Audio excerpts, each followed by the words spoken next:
अभी अगर इंडिविजुअल कोई पकड़ा जाता है पेपर लीक के संदर्भ में, तो उसको 3 से 5 साल तक की सजा होती थी और 10 लाख रुपए तक की पेनल्टी लगती थी। लेकिन अब 5 से 10 साल की सजा होगी और 50 लाख रुपए तक उसको चुकाना पड़ेगा पेनल्टी के तौर पर। कोई सर्विस प्रोवाइडर है, मान लीजिए कोई प्रिंटिंग सर्विस देने वाला व्यक्ति है, कोई सामान पेपर्स को एक जगह से दूसरी जगह पर ले जा रहा है, तो वो अगर मान लीजिए कोई पेपर लीक में पाया जाता है, तो पहले 1 करोड़ रुपए तक की सजा थी और 4 साल तक का बैन था। इसको बढ़ा के 5 करोड़ कर दिया गया और 8 साल का बैन लगा दिया गया है उस सर्विस प्रोवाइडर के ऊपर।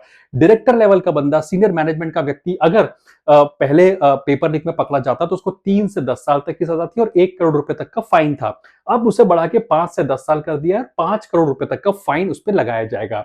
वही इंपॉर्टेंटली ऑर्गेनाइज क्राइम की कैटेगरी में रखा गया है। अगर कोई गिरोह पकड़ा जाता है, एक पूरा अगर चेन पकड़ी जाती है, तो उसके ऊपर 5 से 10 साल की सजा होगी। पहले पहले था एक काम, अब और 1 करोड़ रुपए तक का फाइन था। अब जिसे बढ़ा करके 7 से 10 साल तक की सजा कर दी गई है और 10 करोड़ रुपए तक का फाइन इस पर लगाया जाएगा। वहीं अगर इन्वेस्टिगेशन की बात करें, तो पहले कोई टाइमलाइन नहीं थी कि इतनी देर में आपको इन्वेस्टिगेशन खत्म करनी है। अब 2 महीने के अंदर अंदर आपको इन्वेस्टिगेशन कंप्लीट करनी होगी।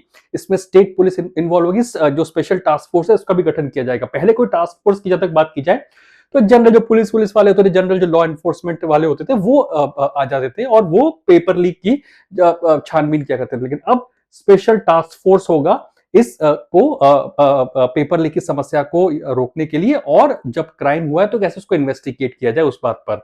वही पहले कोई फास्ट ट्रैक कोर्ट्स नहीं थे, जनरल कोर्ट इसकी निपटारा कर रही थी। अब जनरल कोर्ट इतने ज्यादा ऑलरेडी ओवरलोडेड है, तो इसमें एक तरह से फास्ट ट्रायल कोर्ट्स को इंप्लीमेंट किया गया। पहले ट्रायल के लिए कोई टाइम नहीं था कि कोर्ट में कितना टाइम लगेगा, तारीख पे तारीख नहीं चलेगी। तो ऐसे में 3 महीने के अंदर अंदर ये ट्रायल को खत्म करना होगा। आपको लगता है कि ये सारे कानून जो सरकार अमेंड करने जा रही है, इससे वाकई में पेपर लीक रुकेगा? अगर हाँ, तो मुझे कमेंट में जरूर बताएं।